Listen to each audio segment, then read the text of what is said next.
Buenos días a todos. Bueno, doctor Mario y a toda la Subred Norte, muchas gracias por la invitación al Instituto Nacional de Salud a este evento que ya lleva varios años y que reúne a muchos actores no solo de Bogotá, sino del país y ahora a nivel internacional para compartir y aprender un poco más de todos los procesos que tenemos en la red. Bueno, entonces en esta conferencia que el doctor Mario citó como horizontes en la red, horizontes presentes y futuros, lo primero es pues como contar un poco en qué estamos o cómo está la red hoy en día, sobre todo porque así como el sistema sanitario se vio impactado en todo el país a raíz de la pandemia y de la emergencia sanitaria que tuvimos, pues claramente nuestras cifras también se vieron impactadas. Absolutamente todos los procesos, tanto de donación como de trasplante, la extracción de órganos, de tejidos, todo se vio impactado con una disminución drástica en los procesos. Y es de mencionar, y aprovecho para mencionarlo iniciando, hoy en día aún no nos hemos recuperado a las cifras que teníamos previo a la pandemia, a las cifras que teníamos en 2019. En los últimos meses hemos venido creciendo de manera importante todas las regionales del país, en algunos temas más que en otros, pero aún así no alcanzamos aún lo que teníamos antes de pandemia. En el último año anualizado completo, en 2021, pues nuestra tasa de donación se situó en 5.2 donantes por millón de habitantes. Antes de pandemia estábamos sobre 8.4 y en trasplantes en el último año en 18.4 trasplantes por millón de habitantes. La disminución en pandemia y la situación en pandemia pues fue generalizada en todas las regionales del país, en unas más que en otras, pero en términos generales, en donación, específicamente en los donantes reales, en los donantes en los que se extrajo al menos un órgano para trasplante, disminuimos en Colombia en el primer año de la pandemia un 46.8%, casi un 50%, y en el último año subimos con respecto al 2020 un 20%, 20.7%, sin embargo continúa pues claramente una disminución frente a los años previos a la pandemia. Y pues esa disminución fue en todo el país, hay algunas regionales, insisto, que presentaron una disminución mayor que otras.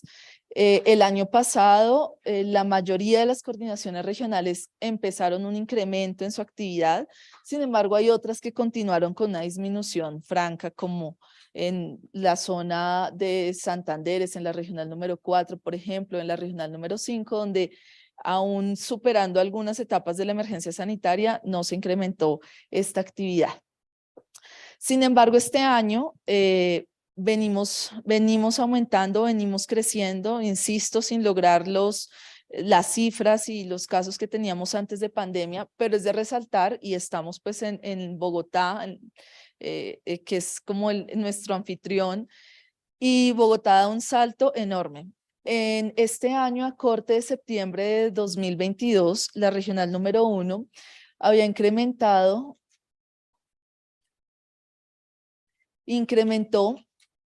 de manera importante las cifras de donación y trasplantes. Teníamos en el año 2021 63 donantes reales y superó esta cifra hasta 106 donantes hasta septiembre de este año. Entonces, cada regional, por supuesto, cada regional en que está organizado nuestro país tiene unas realidades diferentes, pero hay un trabajo que se viene realizando a través de las secretarías de salud, de los coordinadores de donación, de las instituciones de trasplantadoras y de todas las personas que confluyen para llevar a cabo estos procesos, para lograr estos saltos y estos procesos tan importantes y el mejoramiento de estas actividades.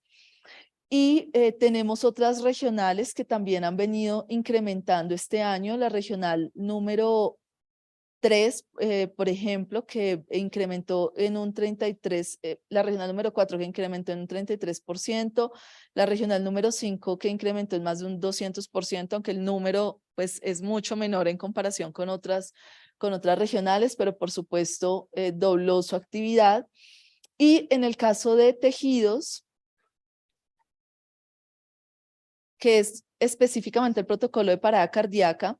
Es de mencionar que también viene incrementándose de manera importante estos números, también en la regional número 1 con un aumento importante, en la regional número 4, en la regional número 5 y en general en las distintas regionales de la red, el protocolo de parada cardíaca viene en aumento para la consecución o la extracción de tejidos, córneas, tejidos óseos, tejidos cardiovasculares, entre otros.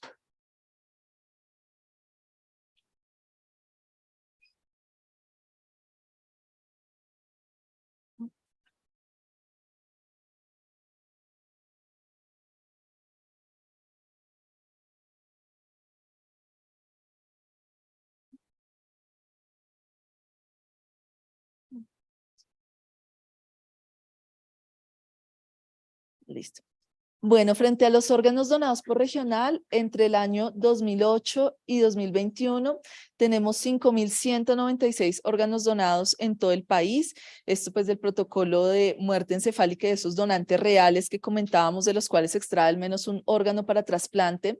Y pues las regionales que históricamente han tenido un mejor comportamiento o han tenido una mayor actividad, pues es justamente la regional número 1, que está la coordinación regional ubicada aquí mismo en Bogotá, en la Secretaría de Salud de Bogotá y con toda su área de influencia. Y en la regional número 2, que está ubicada en Medellín, con su área de influencia, que aquí está marcada en azul.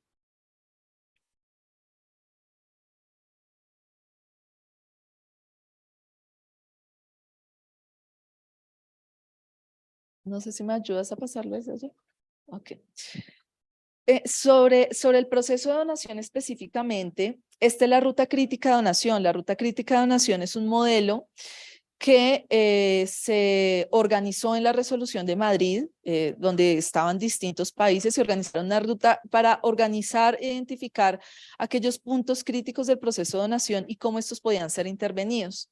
Esta es nuestra ruta crítica de donación en 2021 en Colombia del protocolo de muerte encefálica.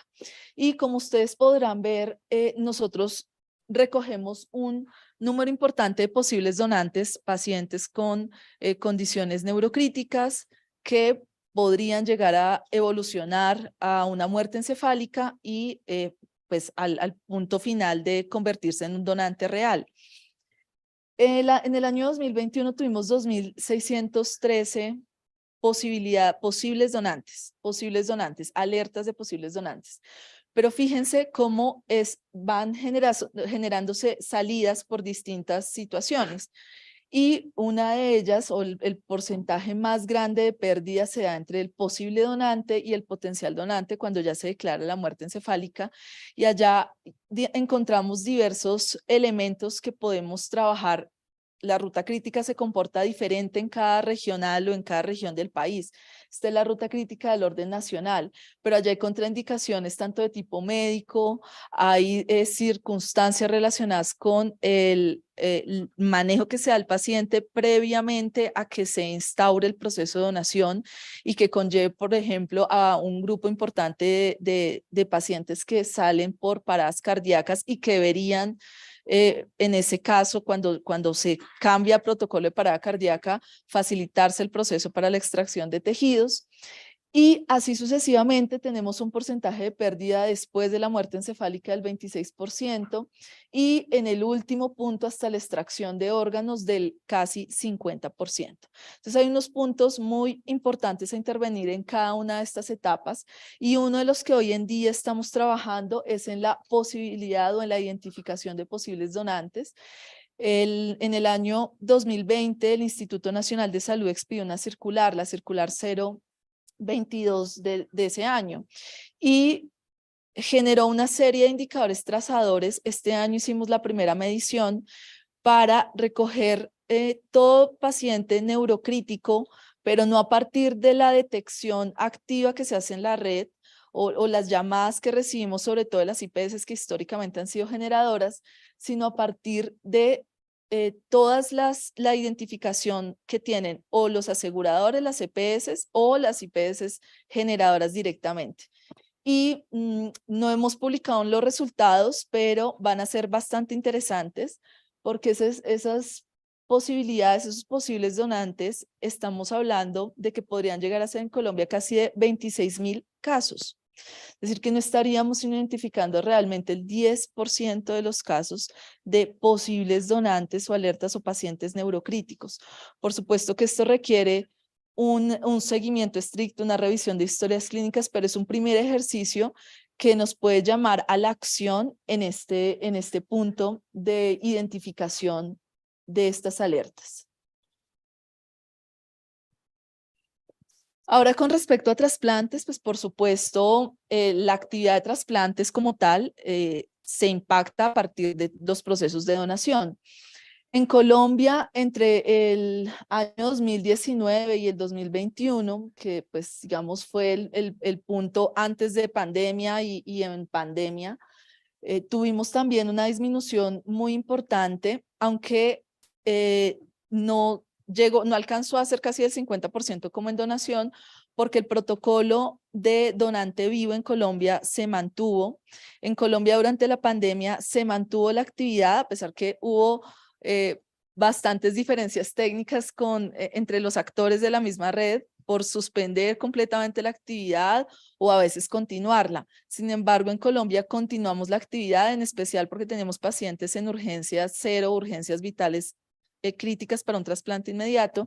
Entonces se mantuvo la actividad, por supuesto bajando ostensiblemente los números, pero se mantuvo esta actividad y se generaron unos lineamientos nacionales para garantizar la continuidad de esta actividad.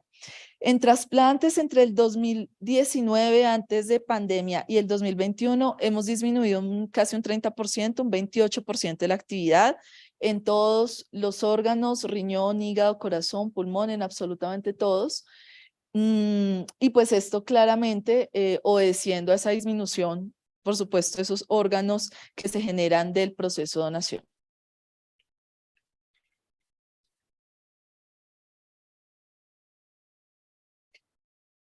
El caso de trasplantes o el proceso de trasplantes específicamente que más se vio impactado fue a partir de donante fallecido, claramente, como lo presentaban las cifras de donación. Disminuimos un 43% entre el 2019 y el 2020 y entre el 2019 y el 2021 un 33%. Y a la fecha, aún en trasplantes no hemos recuperado esas cifras previas a pandemia.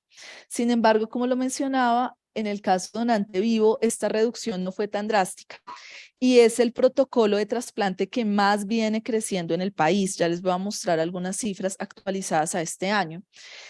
En plena pandemia entre 2019 y 2020 se redujo un 16%. Pensé que no alcanzó a llegar casi a la mitad de lo que sí se redujo en el caso de donante fallecido.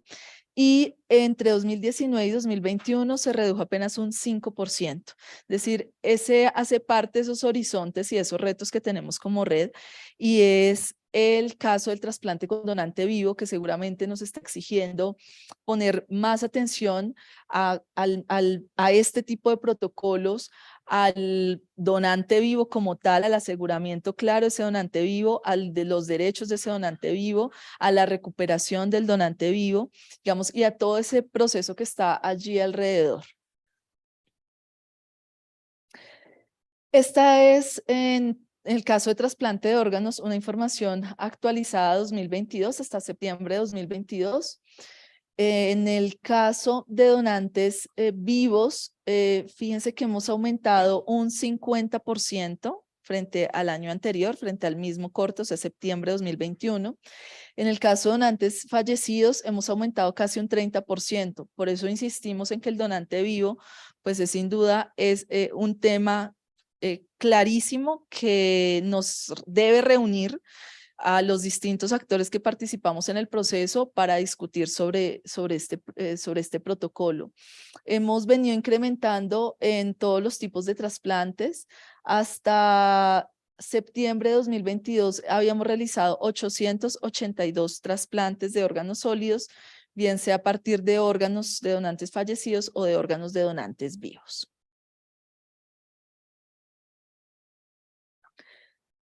Hasta el 2021 llevábamos entre 2008 a esa fecha 15.606 trasplantes efectuados, es decir, procedimientos quirúrgicos realizados, y 14.780 pacientes, personas beneficiadas con un trasplante.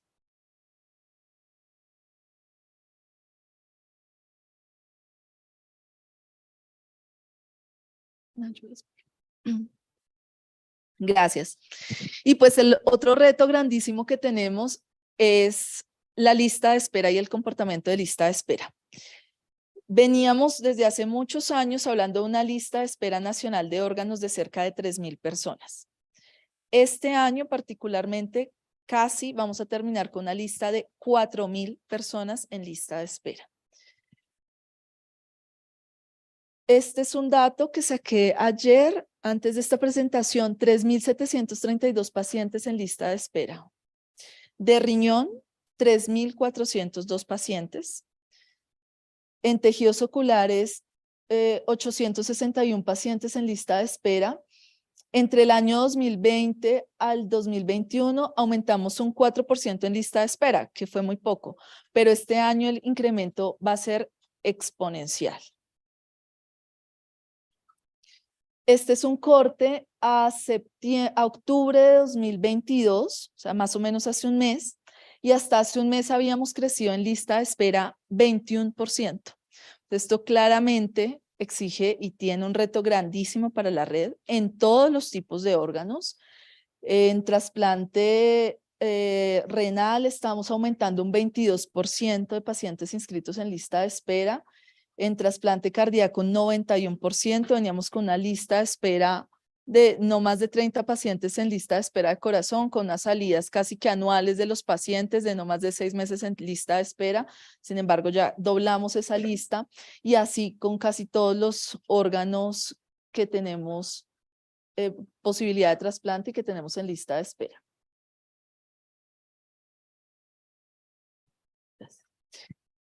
Y bueno, en este proceso de trasplante tenemos sin duda muchos retos u horizontes que aún nos faltan abarcar, desde el acceso que tenemos de los pacientes que requieren un trasplante.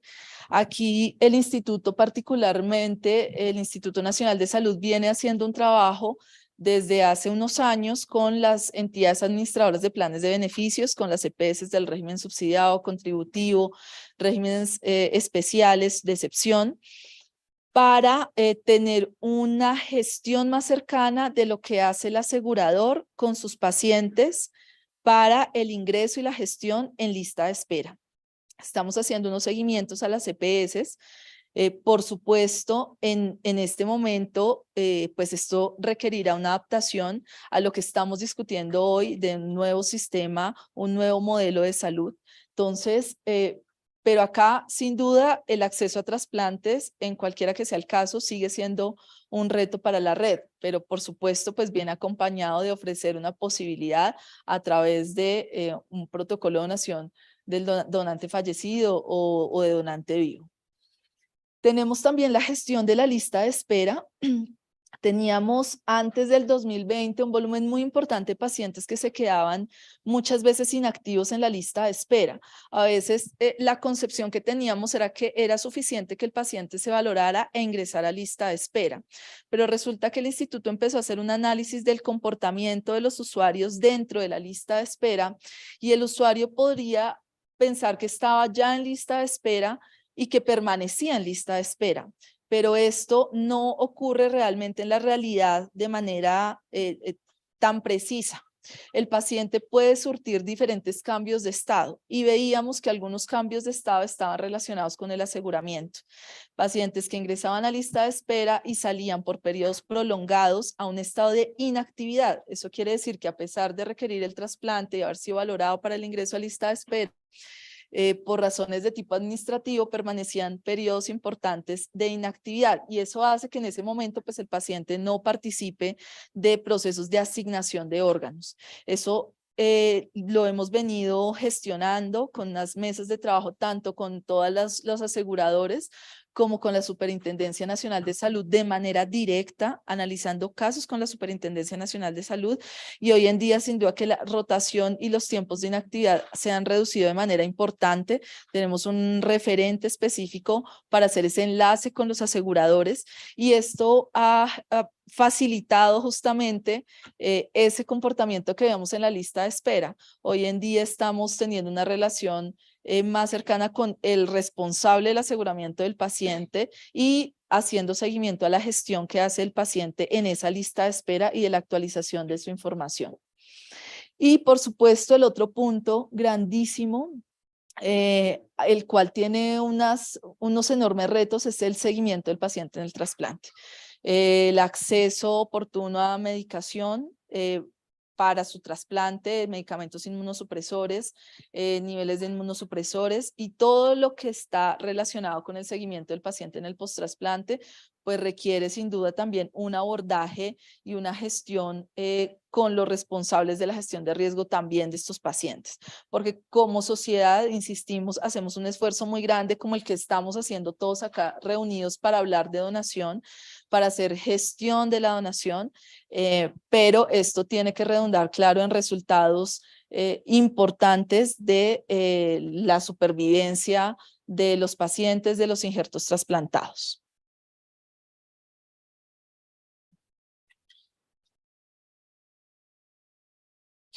Y bueno, en trasplantes, en el año 2021 nos hemos ubicado en el 5º lugar en América Latina en relación con otros países de la región en tasa por millón de población para trasplante.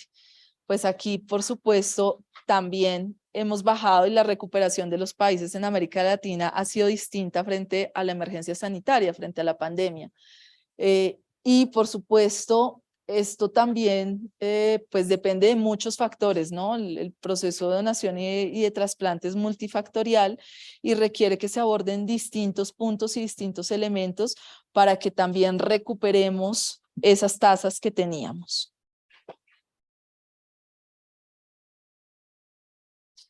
Y en tejidos, que a veces hablamos mucho de órganos, pero a veces se nos quedan un poquito los datos de tejidos y la mirada de tejidos que sin duda benefician a muchos pacientes para recuperar su calidad de vida.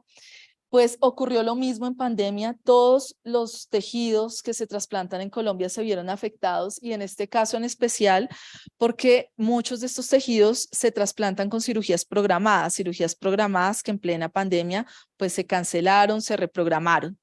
Entonces, en todos los tipos de tejidos disminuimos entre un 34 hasta, por ejemplo, en tejidos cardiovasculares un 52%. En el año 2021 se recuperó, pero aún así, insisto, no hemos recuperado las cifras de trasplantes, de obtención de tejidos que teníamos previo a la pandemia.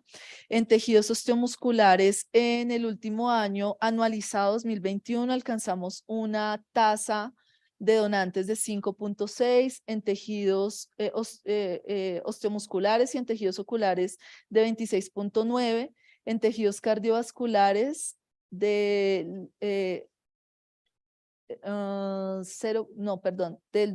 del 2 por millón de habitantes aproximadamente. Aquí en tejidos cardiovasculares ha pasado algo y es que ha seguido la disminución. Aquí hemos tenido unos eventos muy particulares en tejidos cardiovasculares porque pues muchos de los tejidos cardiovasculares ahora el manejo quirúrgico que se da a estos pacientes o las opciones quirúrgicas que se dan a estos pacientes se usan dispositivos médicos no homoinjertos en este caso, y tenemos también unas situaciones relacionadas con insumos a los bancos de tejidos que ha conllevado a los cierres temporales de algunos de estos bancos justamente por la pandemia. Y en tejidos de piel terminamos aproximadamente con unos 69 donantes en el año anterior, anualizado, insisto, también casi con una recuperación similar a lo que teníamos previo a pandemia.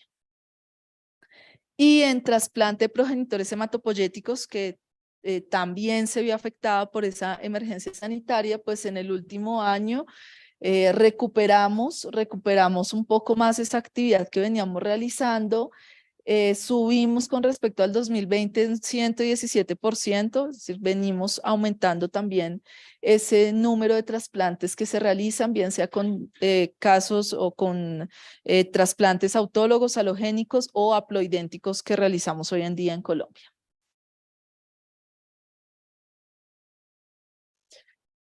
Y bueno, pues sin duda con esta información que he presentado, pues hay muchos horizontes y muchos puntos de trabajo que tenemos como red, desde recuperar